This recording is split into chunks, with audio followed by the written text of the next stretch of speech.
On se retrouve pour une nouvelle vidéo. Là on est à San Juan Laguna. Et donc on est à côté du lac Atiltan.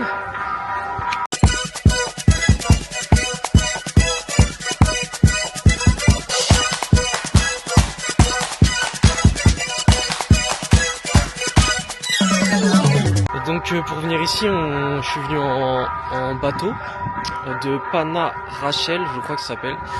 Et on a failli se retourner avec le bateau, donc j'ai failli finir à la flotte avec mon sac. Ouais, c'était vraiment chaud, hein. Le bateau il s'est vraiment retourné, mais vénère. Et je vais vous montrer où on est un peu sur la carte pour vous situer.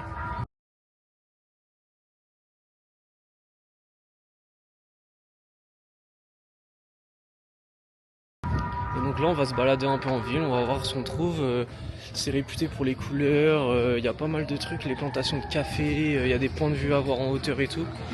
Donc on va voir ça, mais je pense que ça va être incroyable. Genre là je me balade au hasard et je tombe sur cette rue qui est juste incroyable.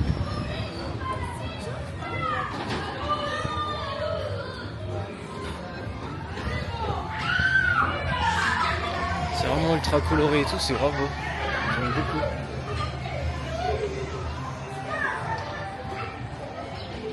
Franchement, c'est magnifique le Guatemala, j'adore.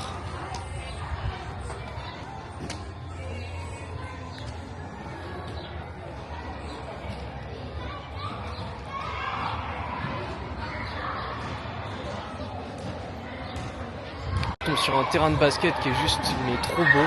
Il y a plein de petits enfants qui jouent. Je vais rentrer sur le terrain.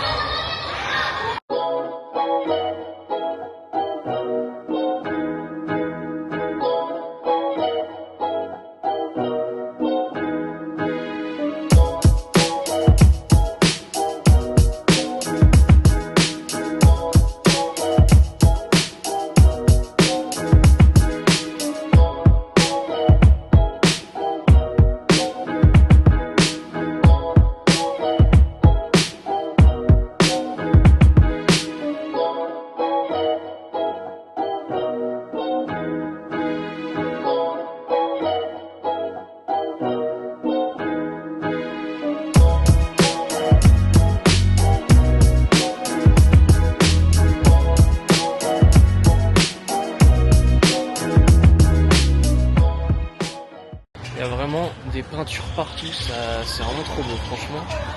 Je kiffe de fou. Puis c'est safe, en vrai je me balade avec ma caméra, personne ne me dit rien. Peut-être que le soir ça craint plus, je sais pas. Donc vous verrez ici, les femmes ils ont toutes des tenues traditionnelles, super colorées. Franchement, tout est coloré ici, c'est une folie, j'aime trop. J'aime trop le mood. Tout le monde est souriant, genre... c'est vraiment magnifique. Il y a beaucoup de peinture et tout.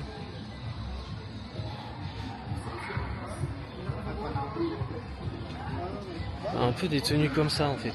Ils ont tous des tenues traditionnelles comme ça. Voilà.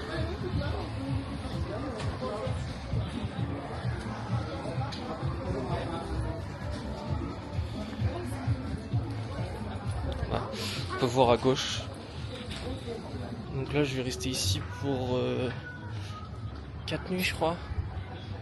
4 nuits pour l'instant, je pense que c'est suffisant. En plus on peut aller... il y a d'autres villages aux alentours où on peut aller en tuk-tuk. Donc je vais sûrement aller faire un tour et tout. Et puis bon, on peut visiter des champs de café et tout, voir comment ils font le café et tout. Mais oh les rues c'est fou en fait, toutes les rues sont ultra jolies quoi. Même là. On va descendre. On va voir ce que ça donne. Il y a des petits restos, il y a plein de petits trucs ultra cosy. Ouais, c'est vraiment super beau. Franchement, on m'avait vendu ça comme l'une des villes la plus jolie du Guatemala. Franchement, je kiffe.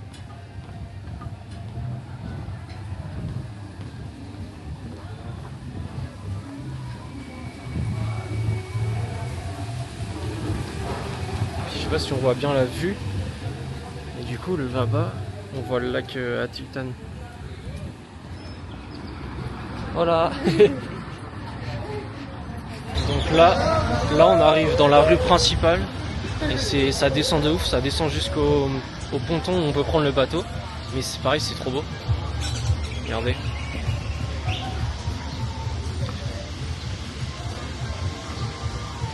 Il y a plein de petits commerces sur la gauche et la droite. C'est vraiment trop beau.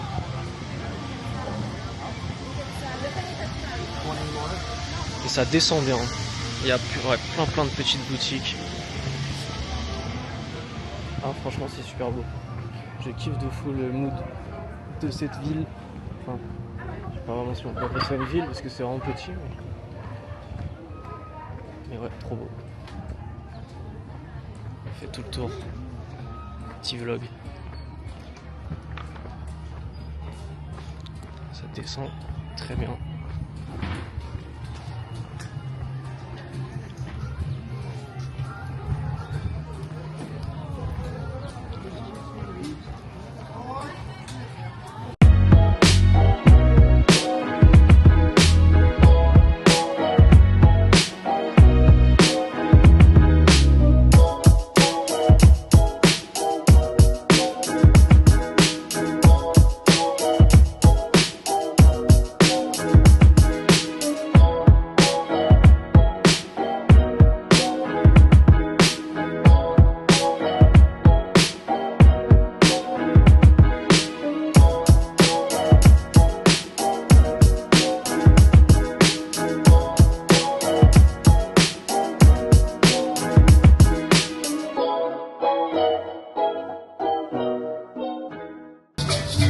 Oh, génial.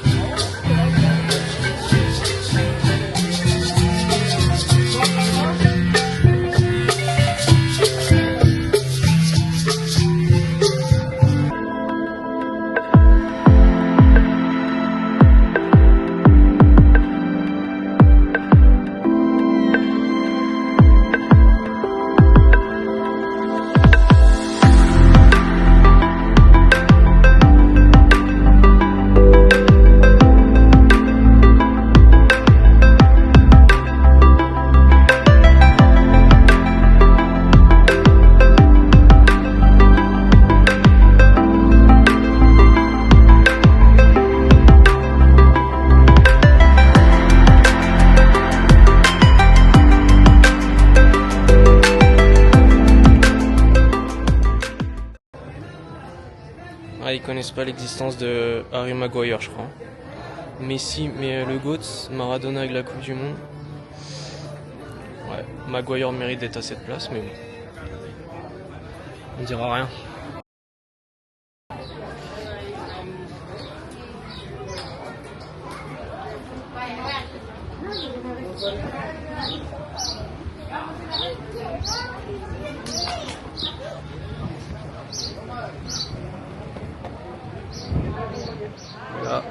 Là on a le lac Atitan. Il y a plein de villages autour qu'on peut visiter en prenant les bateaux. C'est incroyable, vraiment.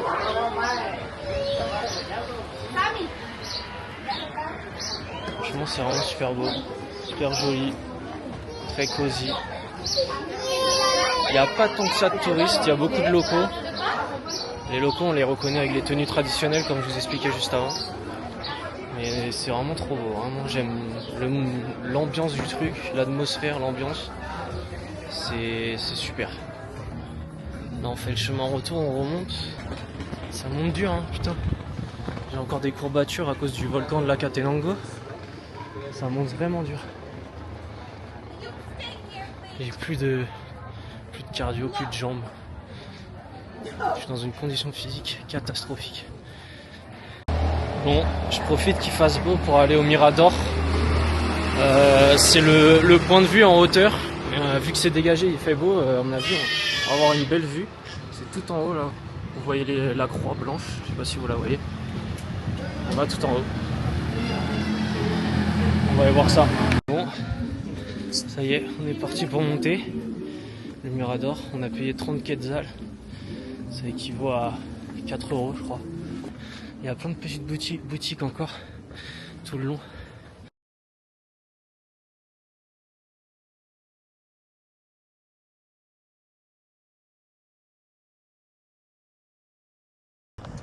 J'ai mis le micro pour éviter que vous entendiez le vent. Mais il y a beaucoup de vent, donc vous allez peut-être l'entendre quand même. Mais il y a plein de petits commerces. Ça sent super bon. Puis la vue est vraiment incroyable.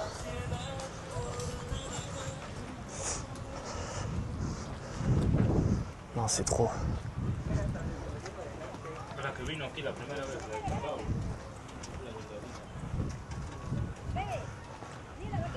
Ah, moi, la vue de fou.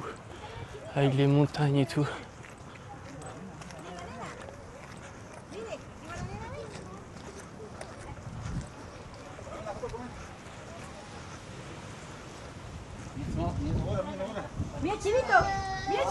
Petite statue.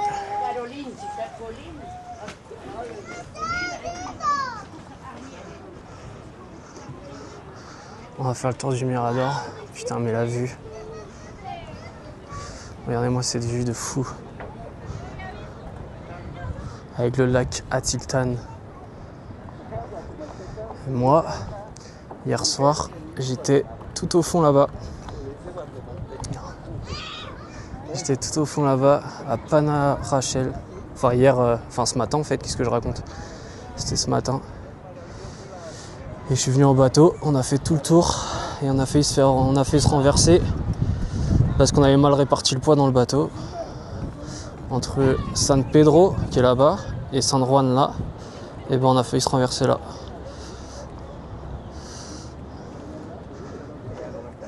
Avec le magnifique drapeau du Guatemala. Ah, il est beau.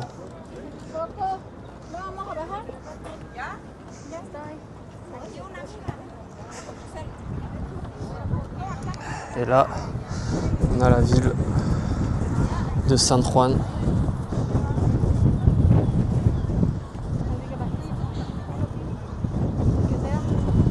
Mon auberge, elle est par là.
Franchement, la vue est folle. Bon, par contre, j'ai une tête de fou parce que j'ai pas été chez le coiffeur et j'ai les cheveux ultra longs sur les côtés. Et pareil pour la barbe. Putain, c'est incroyable.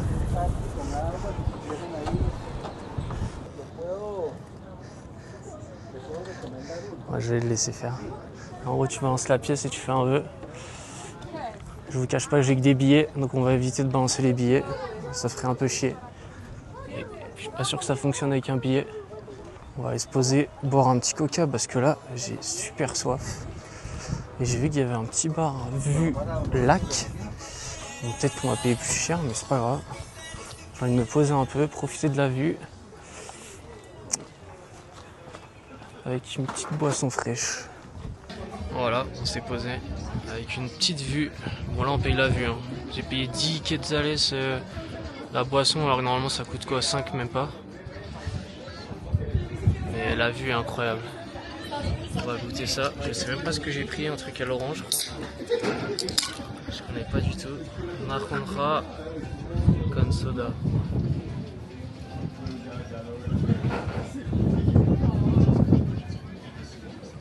Ouais, c'est comme du Fanta.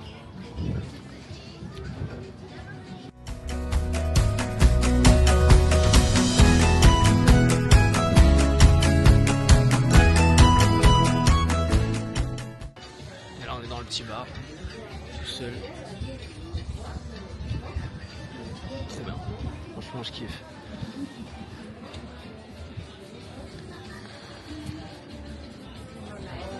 Bon bah le point de vue était incroyable. On redescend. Mais c'était vraiment trop beau. Franchement ça valait le coup. Bon j'ai renlevé le micro parce qu'il y a moins de vent quand je descends.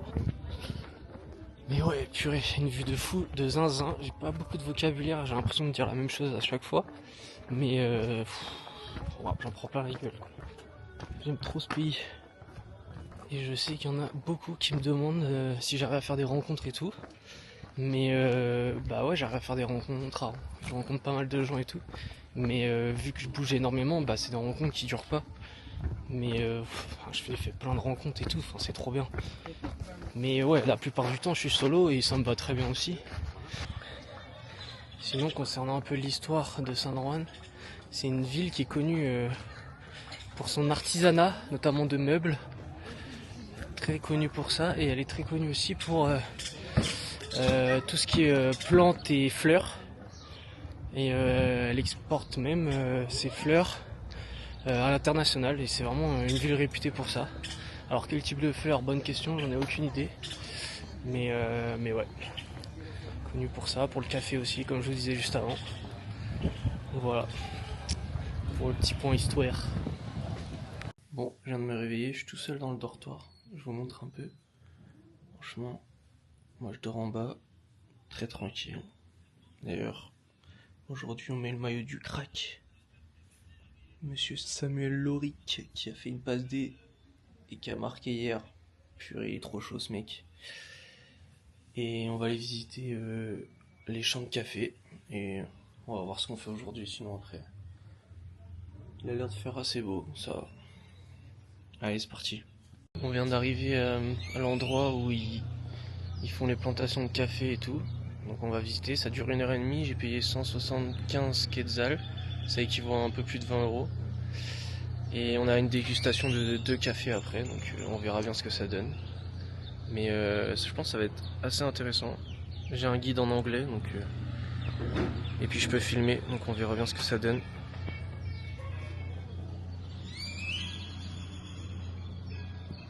We have geisha, and between the all different plants that we have here, geisha is the only one who changed the flavor. Oh, This one is more common in other countries like in Panama, Costa Rica, and Colombia. ok. And this one costs the double of a normal pound. If a pound, by example, of the most highest quality costs $10 or $20, this one will cost $20 or $40. Ok. So it is because the geisha have a different flavor that is more or less like the jasmine, but in a cup of coffee. But Oh. this is because the honey, it tastes a little bit more like, you know, the fruit lychee? Yeah, I know. Yeah. It is like that. Ok. The advantage of this is really big. Well, there are more than one. But the main one is that this one is called a princess plant because the requirements or the kind of is like a fragile plant that can be really sensitive to everything. Yeah, so lucky if this one is safe. Well, Ok, ok. yeah, you got lucky. So then you can taste this one. Yeah? Yeah. Ok. On va goûter ça. Because then you can lose the flavor. Ok, nice. C'est super bon. Ça a le goût de litchi. So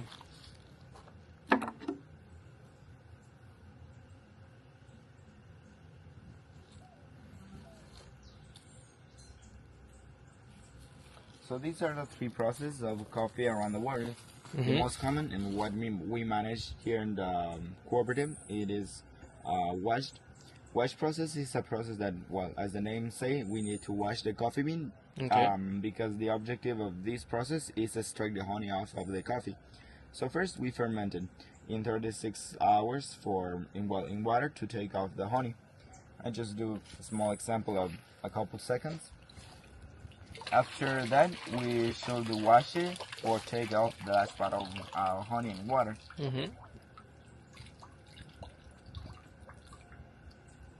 And then after, we should dry it. Ok. Well, then we have a honey process. That is a process that we don't wash it or we don't add water to the plant. To the coffee bean. Yeah, okay. So then the coffee is directly dried, but there's no fermentation, so with the honey on. Ok. Then we have natural, that is directly dry and separate. Oh.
On vient de recevoir les deux cafés, deux différents. Il y en a un qui est plus fort que l'autre, de ce qu'il m'expliquait. L'autre, c'est un peu un juste milieu entre ce qui est fort et ce qui est doux. Et du coup, on va goûter ça. Mais on va tester.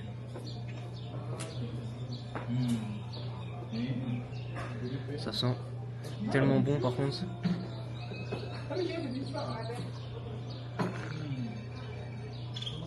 Ok, celui-là ça doit être celui qui est super fort. C'est fort.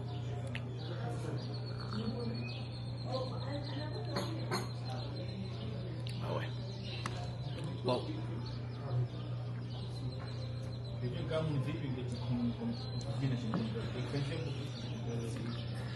Bah, c'est pas mal, mais c'est très fort en bouche quoi. C'est pas mon café que je prends à la machine avec du lait et du sucre quoi. On va goûter. Ils sont bons. Ah ouais, il est plus doux lui. Moi je préfère lui. Ah il est bon. Oh, il est incroyable. Je crois que c'est le meilleur café que j'ai bu de ma vie. Ah, il est pas fort. J'ai pas les termes, je suis pas un professionnel du café.